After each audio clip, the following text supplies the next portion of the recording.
Before any strike is taken, there must be near certainty that no civilians will be killed or injured, the highest standard we can set. The vast majority of those killed in drone strikes, over 98%, have not been high-value targets. As long as American troops are in Afghanistan, President Obama is not going to do away with signature strikes. The adoption of signature strikes make indiscriminate killing, a policy. What they end up with is what I described earlier, the signature strike. They move back to a greater reliance on these signature strikes. Will you explain what a signature strike Absolutely. is? A signature strike is a drone strike that isn't based on the identity of the target. We are targeting people without having any concept of who it is that we're killing. I obtained classified U.S. intelligence reports on drone strikes. What the documents reveal are the way that signature strikes are put together, and these are strikes against people who fit the signature of what the U.S. government says is a terrorist. Maybe they are walking in and out of the compound with guns, maybe they're getting in trucks and they're moving to the Afghan border. And drone operators seated thousands of miles away from the area affected are looking at video feeds, assessing those video feeds, and based on that, making decisions about whether or not someone who's walking through the community is a suspected terrorist. And you conclude on the basis of the behavior that they are a terrorist, and you kill them.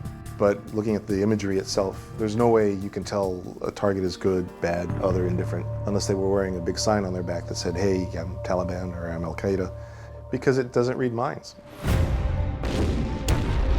The existence of signature strikes was first reported in early 2008 during the Bush administration, describing a shift in policy agreement in the agreement between the U.S. and Pakistan as to who could be targeted.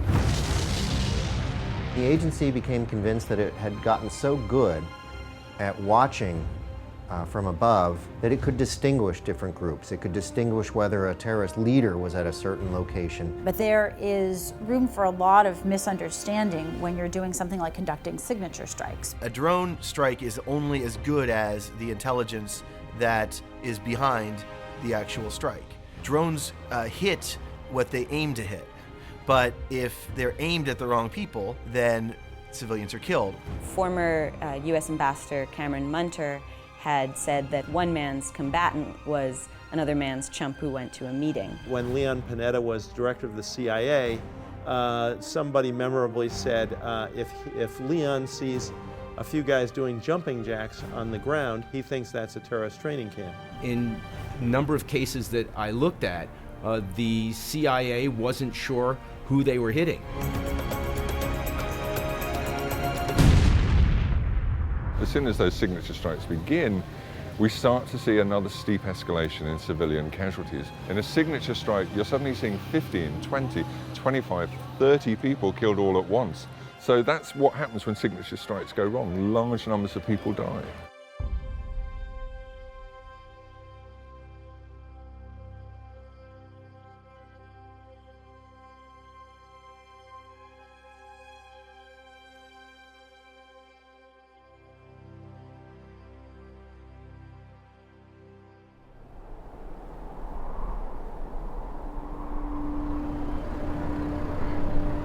On March 17, 2011, a jirga was held in Darakel to resolve a dispute over a chromite mine. If there is a feud getting out of hand, jirga will convene and everyone has a chance to speak. It really is a democracy, and that is a mechanism to make sure that there is stability in society. Darakel po 40 na pusa kasan sara nastui. Po dva za nastui, yo zakai, bal zakai. O po mijmande da khabare kړلې چې د کورمیټ او د لارګي په مځکه نستوي مش د سګرد. They held the jirga in an open space in a bus depot in broad daylight. Tribal elders informed the Pakistani military. Brigadier Dogad was in command of the brigade on the border, so he is a key commander. The brigadier knew about the jirga 10 days in advance. His own army camp was 10 kilometers from the site of the jirga. So this was an open public event that pretty much everyone in the community and surrounding area knew about.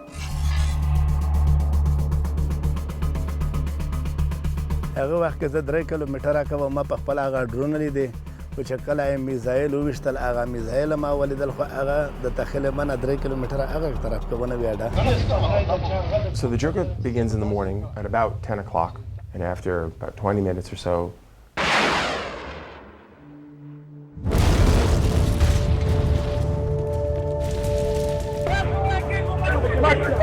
دا په ماس کې په پکار نیولاس باجې منده په 17/3/2011 کې په میژ منده څلور موزایل وشتل شو. 2 موزایل ای میژ منده وشتل شو، 2 په بل دی منده وشتل شو. there's smoke and debris and chaos. It was a huge explosions. So people in the shop in the nearby areas, they rushed to the place. دا هغه وخت کې دا هغه ځای ته ورغله چې په هغه کې زخمیان او د بني ادم ټوکړې ټوکړې دغه هلته یا موجوده وي چې زه ورسېدم. کلي ټول مشران پکې شهیدان شوي دي نو زه ډېر خفه شوم ځکه چې زموږ پلار چې و نو هغه زموږ د قبیلې مشر و، زموږ د آمدن ذریعه وه، ټول زموږ ډیپنډ چې و نو زموږ په پلار باندې و. واته چې کله میږ ورسېدلې د تخیله و سیمه ته پوښتنه وکړه چې څېره کسون وي چې ویسوب یې نشي شمېر یې نشي ټوکړې ټوکړې دي خلک غشه غشه دي ښه نه و صرف چې داسې مو وکتل او صرف ټوکړې وې کپړې کمیسونه پکې سوي وي. On Thursday, a drone strike in the remote tribal areas killed up to 30 people. U.S. drone missile strike on Thursday killed at least... Airstrikes near the Afghan border left more than 40 dead. Most of the dead were tribal elders.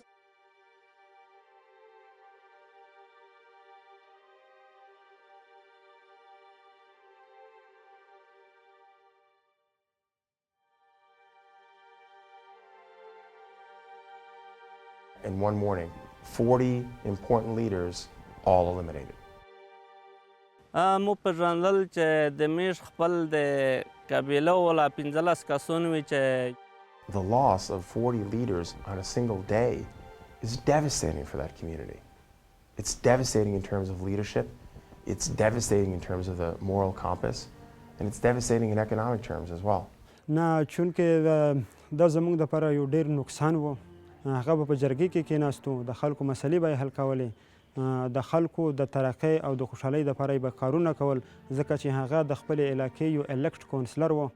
This drone strike is coming at the end of a series of drone strikes. It's feeding into the sense of no one is safe, nowhere is safe, nothing is safe. Even a jirga, the most cherished, the most treasured institution of the tribal areas. So we cannot even sit down and resolve an issue. That is not safe anymore. That impact has really affected the population and their basic sense of security and basic sense of living in that area. پښه مې خوږېږي یا صحیح نه ده خو دا ډیکي سره لګي زخم کو تا 2 ورځې بیا پرېشن کو وایي غږونه ډېر تکلیف درته په دماغ کې مې فرق ونرسي. او باقي د میږ ژوندین خو از د طبیعي سره مخامخ دی لکه د میږ چې څومره ادارې دي او ختمې شولې. نو چونکه په دې ټایم باندې زه د میرانشاه په کور کې وم، زما انکل چې راغی هغې دا خبر راکړو چې داسې په جرګه باندې ډرون حمله شوې ده او زموږ د کلي ټول مشران پکې شهیدان شوي دي.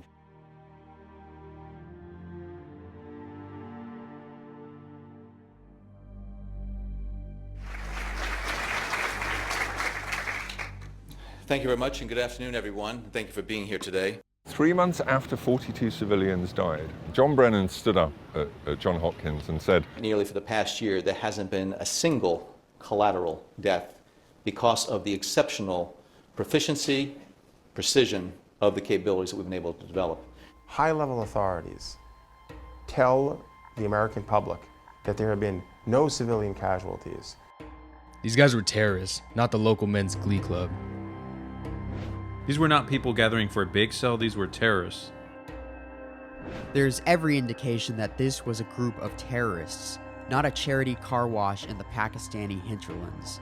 They were presumably using this notion that any male of a certain age, roughly between 14 and 60, who is killed is automatically counted as a combatant.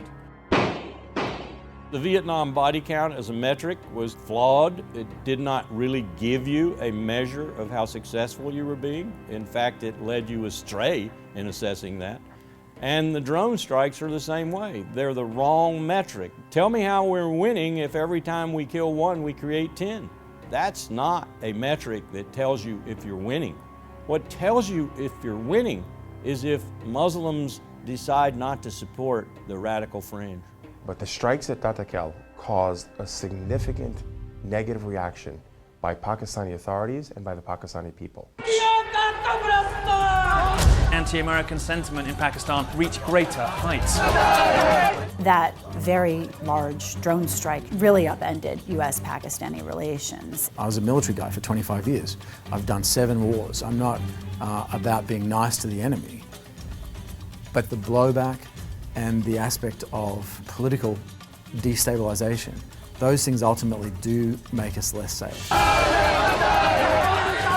The growing public outcry appears to have at least compelled the country's top political and military leadership to publicly denounce U.S. drone attacks. Despite the Pakistani government's superficial denouncement of drone strikes, its refusal to take meaningful action forced victims to turn to the courts. چونکه د عدالت کار هم دی چې انسان ته د هغې خاوند ته د انصاف میلاو شي. So we brought an action against Pakistani government, the Ministry of Defense as well, and we are asking them some serious questions about their involvement in drone strikes. شهزاده اکبر سره زما رابطه وشوه. هلته د کسان و هغه ماته راغلي وو، هغې موږ ته ویلي وو چې تاسو به دا کیس په عدالت کې اوچتوئ چې تاسو ته انصاف میلاو شي.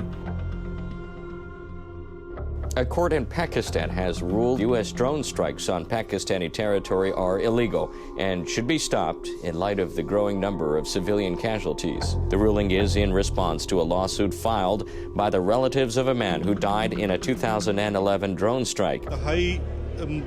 This is a landmark decision. The United States is the most powerful country. It has been engaging in illegal acts around the world. What hasn't sunk in are some questions about who are we actually targeting? Are these actually the enemies, appropriate enemies of the U.S.? And without some of that basic information, the public debate at home and abroad is crippled. We need to start moving away from the mentality that thinks that you can shoot your way out of a terrorist war.